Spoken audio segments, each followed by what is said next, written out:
For great ideas and practical tools you can start using tomorrow to grow your business and separate you from the competition, you've come to the right place.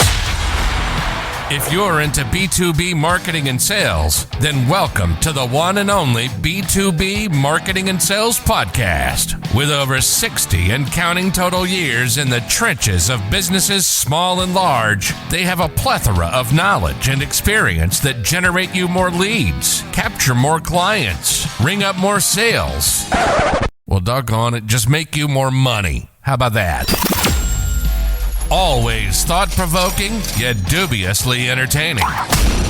Please welcome to their respective microphones across 3 time zones, your co-ringmasters, the Dave Loomis, and not the rock star, Steve Miller.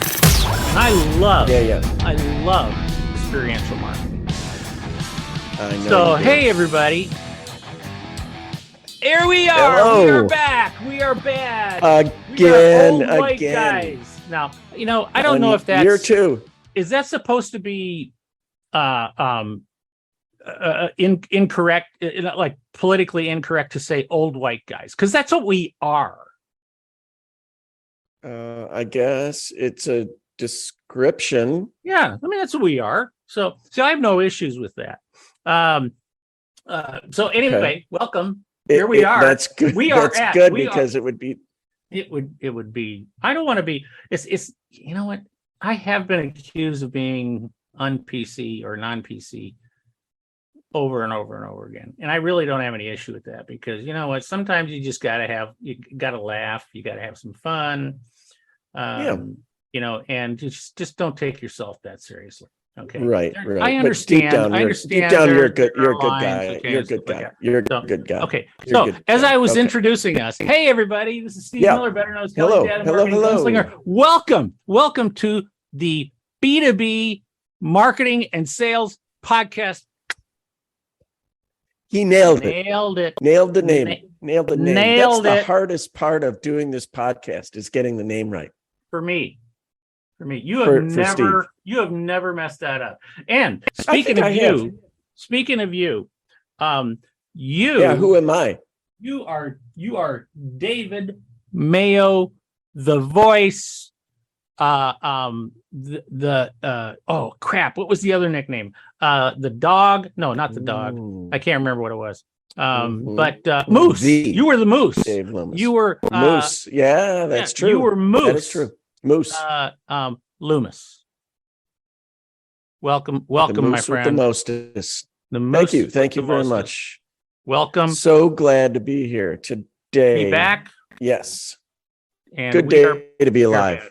So, and a great day to be talking about B2B marketing and sales, or sales and marketing. I'll tell you what, every day is a great day to talk about B2B marketing. Isn't it? Yeah. Isn't it? Yep. Love it. Yep. Love it. We love Never it. Gets Kay old. and I, Never my gets smoking old. hot wife, Kay. We love it. Who is absolutely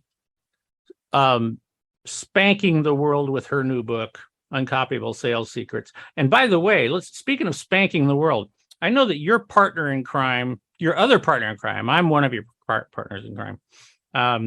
Your other partner in crime, Michelle Jones, man, yes, that girl is she is just on fire. She's everywhere I turn. Really? Yeah, and she just started the new newsletter, right? Yes, I saw that. Yep. Yeah, it's a good one. So subscribe to that, folks. It's at Creativate. Check it out. Creativate. Check it out. Yeah, it's fantastic, and she's so smart. And I'm just so impressed with some of these young people that we've been meeting with and talking to and stuff like that. That you and I have to really, really work to prove our worth. Right. Yeah, we got to keep our game fresh. Yeah, that's what I love about working with you is because we work really hard to keep our game fresh. I mean, we have a huge amount of experience between the two of us in sales, marketing, and branding, and that's all well and good. But it'd be stupid if every example, when we talk about examples, like we like if we were talking about, hey, do you remember that? Hey, Hey, Oh, buddy, the you remember those Xerox Chung case, King? the Do you remember those Chung King commercials Oh yeah. Oh, definitely. that Stan Yeah. Freberg did with his ad agency? Uh-huh. I mean, it's see, we can't do that. Yeah. We have Nobody to be has any right on idea what top we of just stuff. talked about. Yeah, and we got to learn. We got to learn, keep learning new things. Yep, absolutely. So today, we're going to talk about one of my favorite marketing tools, which is what is known as experiential marketing. Now, you know, and I'm going to kind of kick this off by saying, you know, I started my speaking career as an expert in trade show marketing to helping companies go, you know, that were going to trade shows. And trade shows are, without question, probably one of the best known experiential marketing. Experiential marketing being, for the most part, you might say it's kind of a 3D thing. It's a live event or something like that. But also, how would you define it for those who are not as familiar with it? You know, it doesn't necessarily fall under, say, the digital category. Okay. I would say that experiential marketing is something that is much more one-to-one. And I mean, you could still have a bunch of people. All right. So like for example, if I use trade shows as an example of experiential marketing, of course, we know you go to trade shows and there could be, you know, tens of thousands of people at the trade show, but ultimately it's all about you having a face-to-face conversation with a highly qualified prospect or a highly qualified vendor. Okay. And that's an experiential, experience. I don't know what other word to throw in there, but yeah. My 6th grade teacher, Mrs. Dalzell, she said that you shouldn't define a term using the term itself. I couldn't agree with her more. You can't use the word experience agree with her more. To define. I couldn't experience. Or can't. But unfortunately, that's the best I can do right now. Is okay, perfect. So, well, maybe give us an example. What's a good example from? Well, I can give you. Like if I were to give you several examples to say, okay, these all fall under experiential marketing. Okay, so you know, I've talked about trade shows. Trade shows being an experiential marketing. Yeah. Okay. Sporting events, for example, like recently, you know, I played in a golf event that my now investment company, all right, handles our money now. You know, they sponsored that and they had their customers, so it was a thank you to the customers, but at the same time, you know, they encouraged they invited people who were prospects, and they also encouraged their customers to bring friends and things like that. And they put, and it was a wonderful event. It was a wonderful event. We had a great time. It was on a nice golf course, you know, and we were all together. And the fact of the matter is that it was because of that event that Kay and I decided to move our portfolio over to them. It was good timing on our part, but if they had not had that event, they wouldn't have got our money. So wow, great and great example. Yeah. So you got that. You've got you got, okay, even at a trade show, for example. Okay, I have one client who works in they have created this really robust software. I guess we call it apps now. They have this really robust app for businesses who are in what is known as the portable storage unit industry. And what I mean by that is like, you know, when you go by a construction site. Yeah, you go by a construction site and you see like trailers. Yeah. You know, and they're now the office of the, you know, Yeah. I have a friend who was in that business. Yeah. Mhm. And something that I didn't know until I started working with this company several years ago was that this is primarily run by mom and pop companies, although they manage millions of these containers, these like. Oh, right. Yeah. My friend managed, thousands of them. Yeah. Right. Yeah. Yeah. So and so these people they're renting out stuff, right? I mean, they're renting these Okay. storage units out, or they're creating them into Yeah. offices or something like that, for people. Right. And then they have to Schools.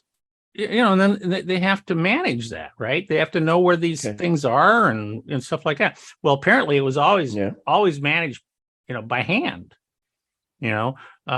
until my client came along and found this incredible need, and they created this app, this Okay. and so and they're just But knocking it out of the park. How is that experiential? How is that That's experiential not marketing? no what we did to help build their company was that at the annual trade show for this industry, okay, I got them to create an event that was attached to the trade show.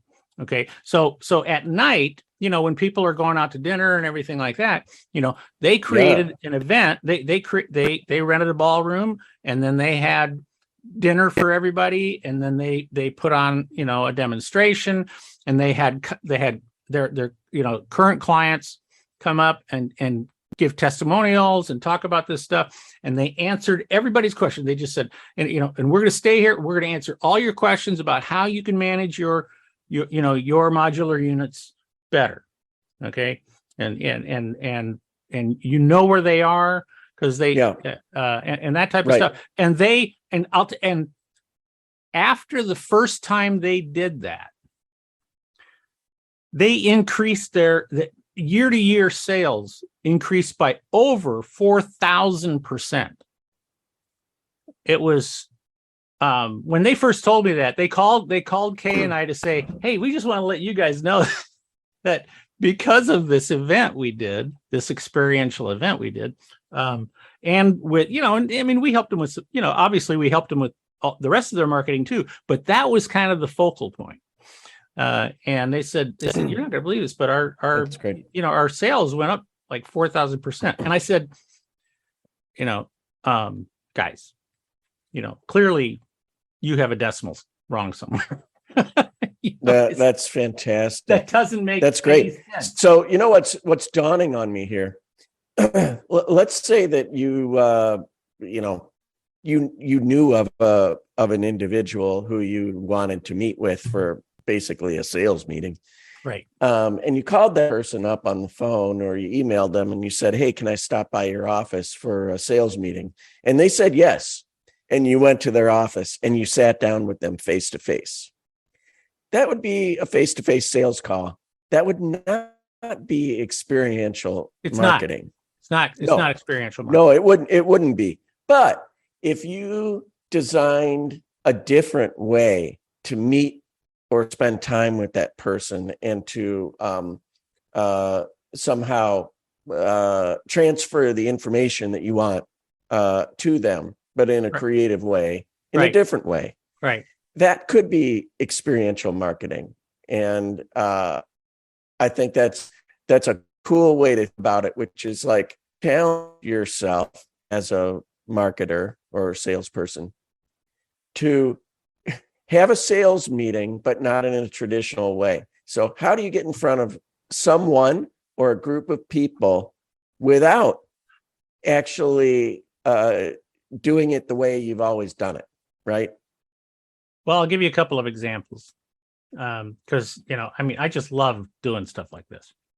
When Kelly was growing up here in Seattle, and, and I always wanted to expose her to the opportunities that women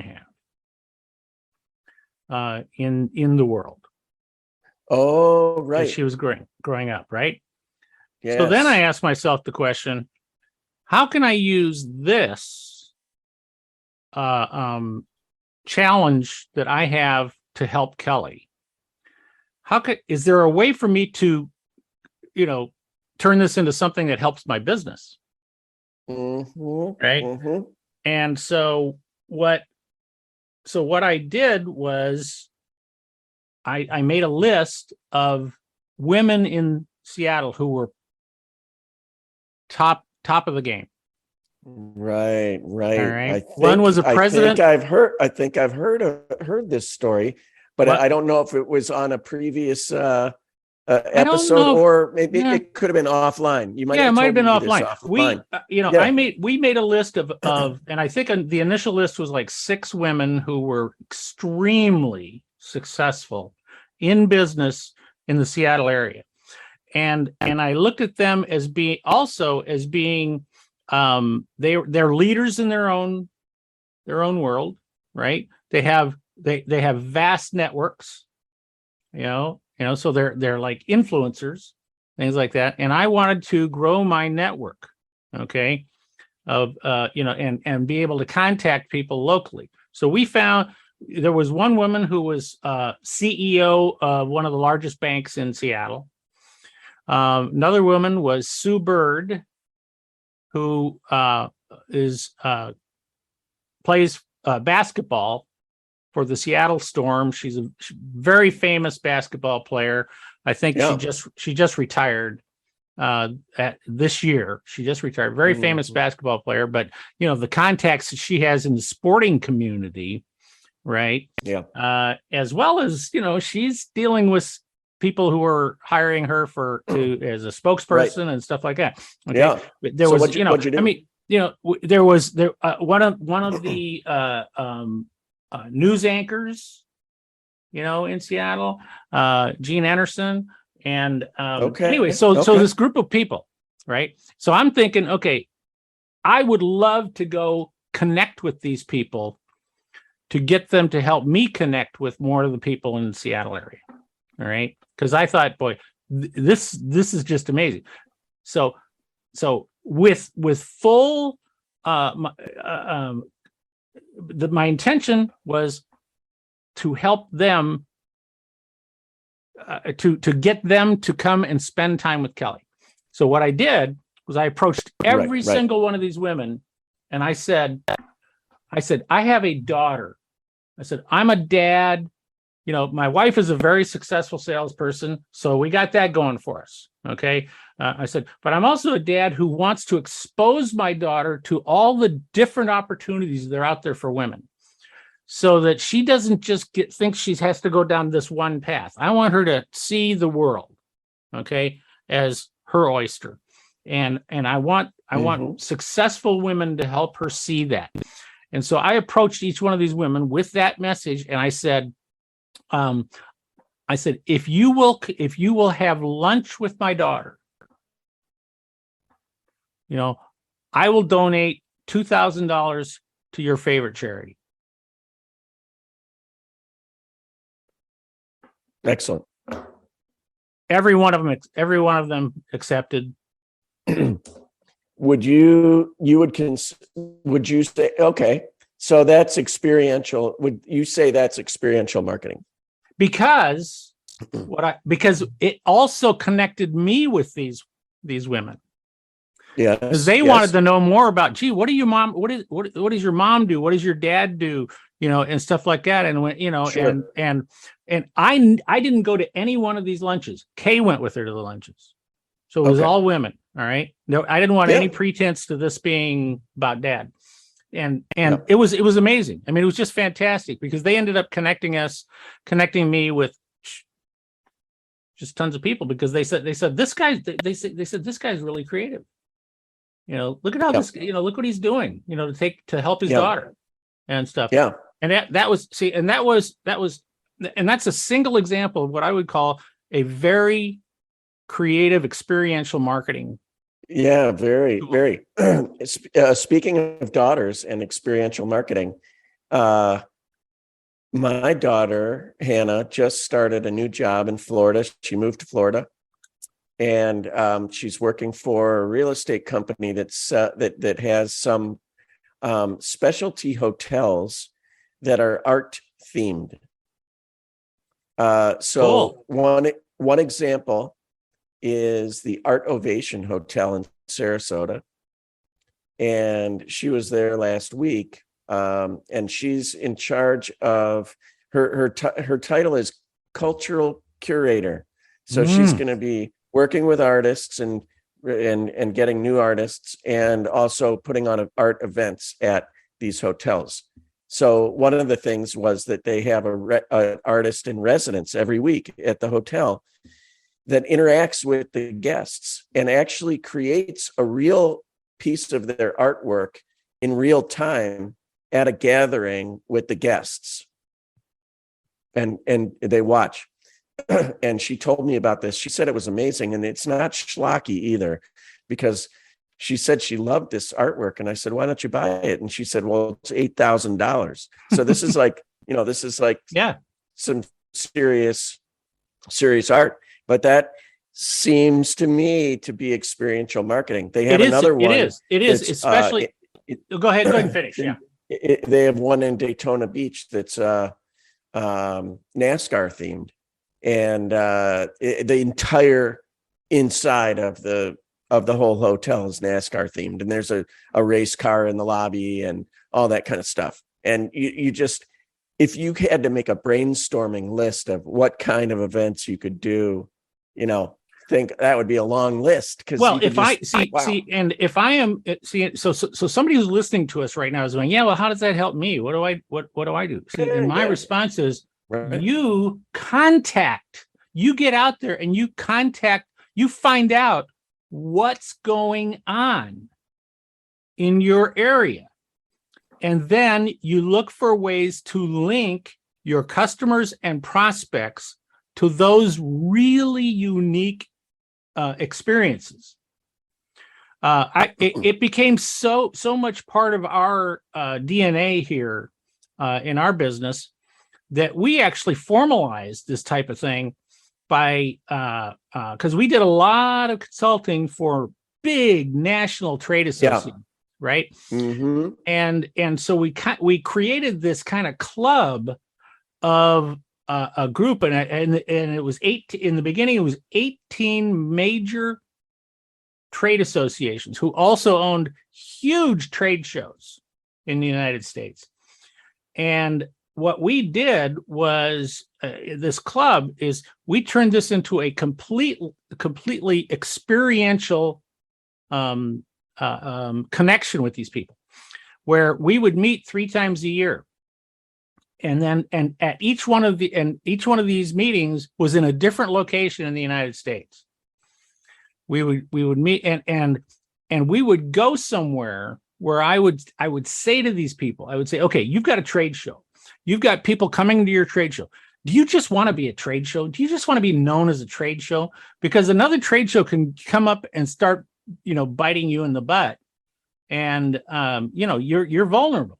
I said, but if you are able to take ideas and bring them back to your event that are unique, okay, that's a huge thing. And so for 20 years, we met 3 times a year for 20 years. And we went to places like, and I mean, it's easy to say, okay, yes, we had meetings at Disney World where you're going to go to Disney World, and at Disney World, and I paid Disney World to create a tour for us that talked about how to use experiential. How do they create experiences? That's yes. How to create experiences. I love that. Yeah. I like your advice about looking around your area or where your customers are and thinking what things are going on and how can you make a connection. I was telling you before we started recording that in my little town of Chagrin Falls, Ohio, outside of Cleveland, there's an international documentary film festival going on this weekend. And it's very, very well known. There's all these international flags flying in this little historic town, and there's people milling around everywhere going to watch these documentaries in all these different venues. And what if What if, those kind of places, they're always going to hit you up for sponsorship so that you can get your logo, on the program or something like that. And it seems like money out the door. But what if you said to one of these kind of events, instead of doing that, what I'd really like to do is bring 25 people to your event, and you'd make some special thing out of it that included, a meal or maybe a discussion group with your customers, or figure out a way to link, what you do with one of the documentaries that's going on. I mean, just think out of the box. Yeah. People. And I'll give you a perfect example. Okay. If I can only remember the name of my client. Precor. Well, that's all right. Precor. Okay. Precor fitness equipment, right? So, of course, know them well. Yes. Yeah. So I'm consulting for Precor, and they're getting ready to go to the International Health Spa, health and exercise. Anyway, the expo, it's in San Francisco, and they have contacted Precor, and they said, hey, would you sponsor our keynote speaker? All right. And at that time, it was what's his name who wrote he wrote about got to have the right people on the bus. Good to Great, Collins. Yes, Jim Collins, not Jim Collins. Is it Jim Collins? Yeah. Mm-hmm. Yeah. Good to Great. Okay, so he was going to be the keynote speaker, and they came to Precor, and they said, "Would you sponsor this?" So Precor called me, and they said, "Should we do this?" And I said, only if we can do this. And we did exactly what you're talking about. So what we did was we said, we said, all right, we will sponsor Jim Collins at the keynote, but we need Jim Collins to be available for 1 hour after the keynote with Precor and their top 50 customers. Wow. And all he's going to do, they're going to get together in a private room. He is going to do a Q&A with them. And then he's going to autograph books for every single one of these people. And he's going to get his picture taken with every single one of these people. And Collins came back. Collins his agent came back and said, oh my gosh, well, we got to charge you extra money. And I said, how much more money? And they said, $10,000. I said, done. Because the $10,000 was vastly better spend than the 50, to pay his fee. Oh, yes. So, yes. and yes. To Precor, it was just a line item. It was no big deal. But the difference because those people, for the rest of the show, those people who were at that meeting with Jim Collins got their pictures taken, and we had those pictures framed and sent to these people. And I mean, it was amazing. I'm so glad you brought that up, because that I wasn't even thinking about that one. Yeah. But you see, that's a perfect example. So here's another idea, which I think is kind of interesting, is that you could actually have in this age when employee retention is so important, you could have internal experiential marketing.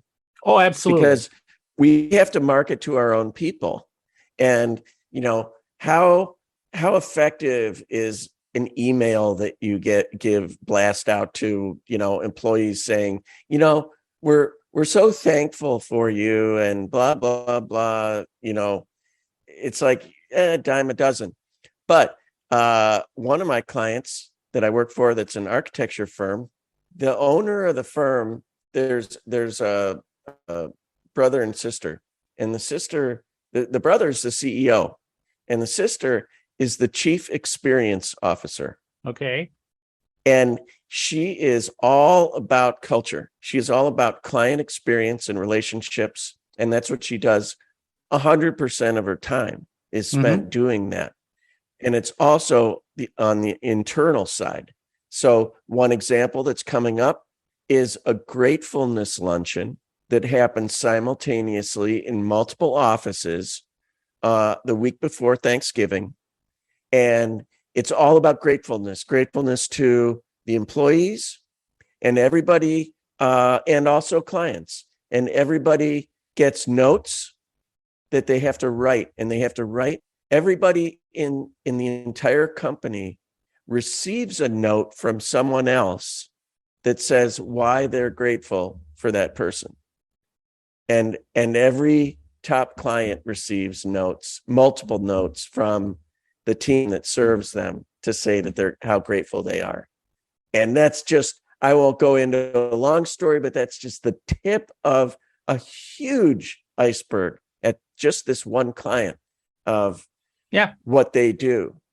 And, if you've got to intend it, you can't, just it's a mindset shift. It says, hey, every time you think about you've got to have a sales call or you've got to have contact, how can you do it differently? How can you do it more creatively? How can you create an experience around it to make it more memorable and impactful? And well, you talk about employees, for example. Okay.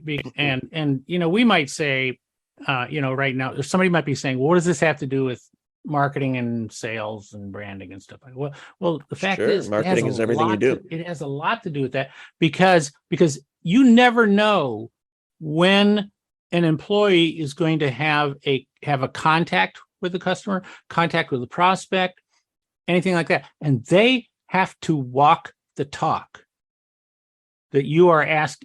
When you say to people, I have a brand new client. We're early in our relationship right now. And we were looking for what is the big branding promise that we want to deliver to people. Okay. And the branding promise that we want to deliver to people is very simply, and I'm not going to give you the total, but the key word is we are going to be your steward in this industry. Okay. Okay. The word steward represents a lot of trust. Okay. That okay, you're the right hand guy, that type of thing, right? But now what happens? Now we're in the process of analyzing everything that's going on in the company that touches the customer. And we need to figure out, okay, how do we help steward? Because everybody has to be a steward. They all have to represent that. All right. So so going back in the past, for one time with one of my clients, we kind of had a similar situation, but the situation was more like, okay, these people have contact with the customers, but they get uncomfortable. They become concerned about how they respond and act and stuff like that. Right. Sure. Yeah. They were based in Chicago. And so I arranged a full day training with Second City, Chicago. Improv. Bingo. Yep. They gave them a 3 Always hour. say yes. They gave them a 3 hour training session on how to use improv. And then it was all on site at the Second City location in Chicago. It was hilarious. It was unbelievable. People were coming out of their shells. They're doing this improv, which is so hard to do until you start doing it. And then you start to realize, oh my gosh, I can do this. Right.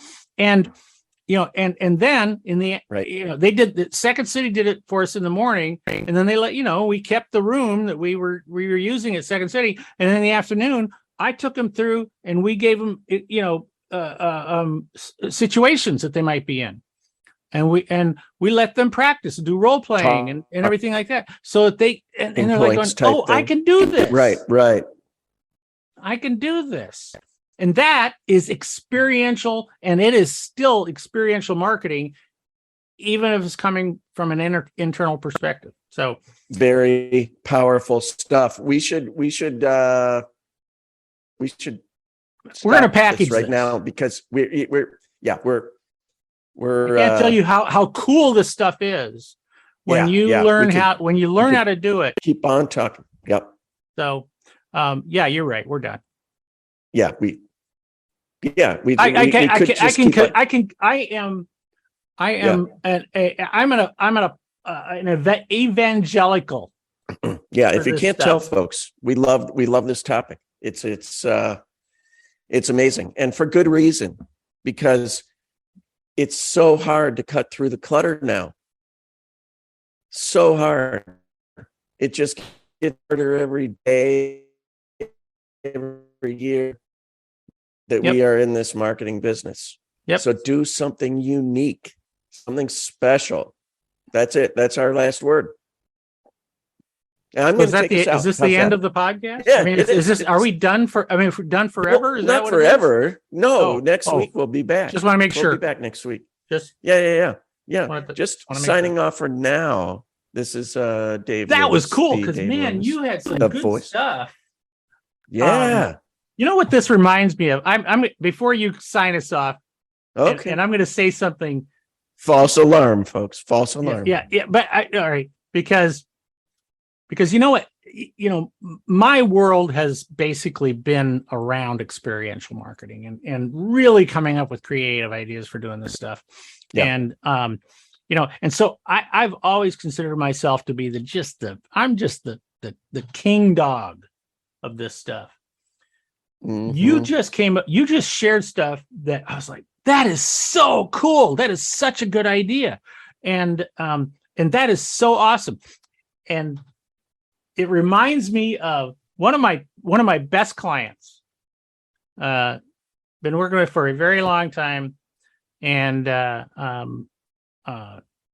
owns a really nice size company. And we were doing online webinars, right? Which is experiential marketing. Okay. Where we are aiming, the target was, we're doing these very special online webinars to their top 50 customers. Okay. And we do these quarterly, right? But we're bringing people in that I can interview and stuff like that's experiential marketing as well. But I still remember after we did the very first one, and I had sold my client on this concept of doing this series, right? And I know he only did it because he trusted me. Okay, after all these years of working together, he trusted because I was spending his money, and afterwards he sent me an email, and I know it didn't come out worded right, but I absolutely loved it. I laughed so hard when I saw it. He said he in his email afterwards, he said, I got to tell you,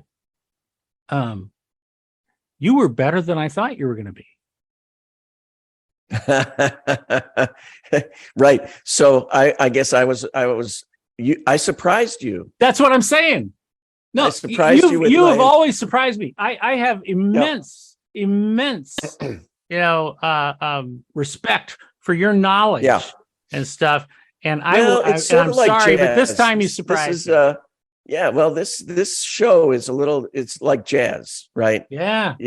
Good jazz artists, riff off of each other. You bet. And they come up with some pretty good runs, some pretty good things, right?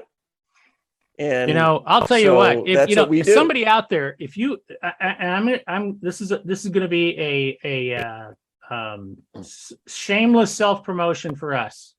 Okay. Are you looking for some new ideas on how you can separate yourself from the competition? This might be the way to go. But what you need to do, you need to hire us. Yeah. And that would be a great idea. And I mean, that's investment number one. I'm not going to pretend it's going to cost you. But it'll be worth it. What is the potential return? Oh, huge. This might be the best. On that note. Okay, I'm done. On that note, He's finished. We're putting him on mute, and I'm going to say That's so okay. long, folks. This has been the B2B Marketing and Sales Podcast with Steve Miller and Dave Loomis, and we've enjoyed every minute of it. Come back soon. Bye-bye. Thank you for listening to another episode of the one and only B2B Marketing and Sales Podcast, the source for B2B marketing and sales insight. If you enjoyed the podcast, please be sure to subscribe and leave these old guys a 5-star rating. Check the show notes for any links and contact information. You can always contact us by going to b2bmarketingsalespodcast.com. Thank you, and keep on marketing, keep on selling.